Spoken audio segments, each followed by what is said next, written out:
Thanks for being with us here on Live Now from Fox. I'm your host, Christina Evans. We do have to get to this update that just came out on social media from President Trump. This is via his Truth Social site. Putting this up on your screen now. This is on President Trump now speaking out on some of the anti-ICE protests happening across the country, saying this, quote, "I have instructed Secretary of Homeland Security Kristi Noem that under no circumstances are we going to participate in various poorly run Democrat cities with regard to their protest and or riots until they ask for help. We will, however, guard, and very powerfully so, any and all federal buildings that are being attacked by these highly paid lunatics, agitators, and insurrectionists.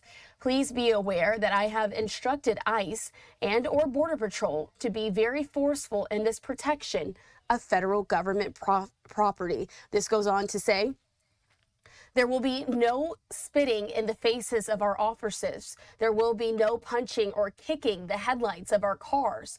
And there will be no rock or brick throwing at our vehicles or at our patriot warriors.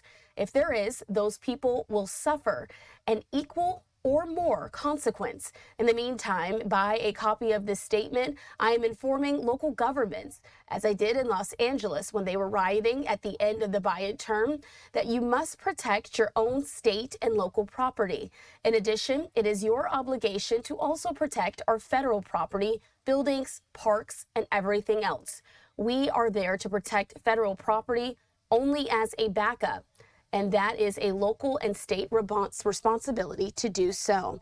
The statement goes on to say that last night in Eugene, Oregon, these criminals broke into a federal building and did great damage, also scaring and harassing the hardworking employees. Local police did nothing in order to stop it. We will not let that happen anymore.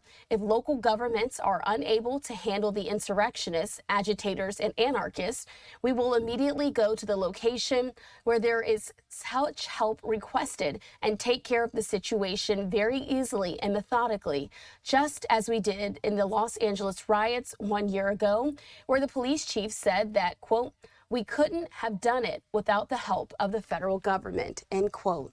Lastly, President Trump's statement says, "Therefore, to all complaining local governments, governors, and mayors, let us know when you are ready, and we will be there. But before we do so, you must use the word please. Remember that I stated in the strongest of language to beware. ICE, Border Patrol, or if necessary, our military will be extremely powerful and tough in the protection of our federal property. We will not allow our courthouses, federal buildings, or anything else under our protection to be damaged in any way, shape, or form.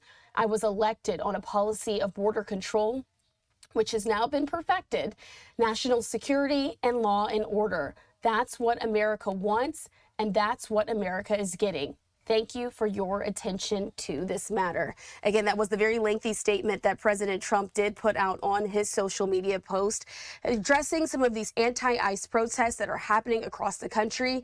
He did name there, though, an incident that happened yesterday in Eugene, Oregon, but we wanted to make sure we were able to bring that to you here on Live Now from Fox. Now, all of this comes as this breaking news also is coming into our newsroom. I do want to put this up on your screen. This is there from the Associated Press, speaking out on their X account, making the announcement that a judge has now ordered the U.S. to release a 5-year-old boy and his father that were taken into custody during the Minnesota immigration crackdown. You may recognize that image on your screen of that boy. It's gone since viral on the internet as well, as he's standing there in a blue hat with bunny ears and a Spider-Man backpack. I do want to put up some video as well on your screen here, as we're looking at what happened and what is really ongoing there with this situation. But a judge there today in San Antonio ordered the U.S. to release the 5-year-old boy and his father from that Texas detention center where they were being taken after detained in a Minneapolis suburb. Images, though, of Liam Caneo Ramos, as you can see there on your screen with his bunny hat and Spider-Man backpack, are surrounded by U.S. Immigration and Customs Enforcement officers sparked more of an outcry about President Trump's administration crackdown in Minnesota. It also led to a protest at the Family Detention Center and a visit by two Texas Democratic members of Congress. It was the U.S. District Judge, Judge Fred Bury, who was appointed by the former Democratic President Bill Clinton, who said in his ruling this, quote, "The case has its genesis in the ill-conceived and incompetently implemented government pursuit of daily deportation quotas, apparently even if it requires traumatizing children," end quote. A judge, though, had previously ruled that the boy and his father, Adrian Caneo Arias, could not be removed from the United States, at least for now. But as we take a look back at that incident, neighbors and school officials say that federal immigration officers there in Minnesota used the preschooler as, quote, bait by telling him to knock on the door to his house so that his mother could answer.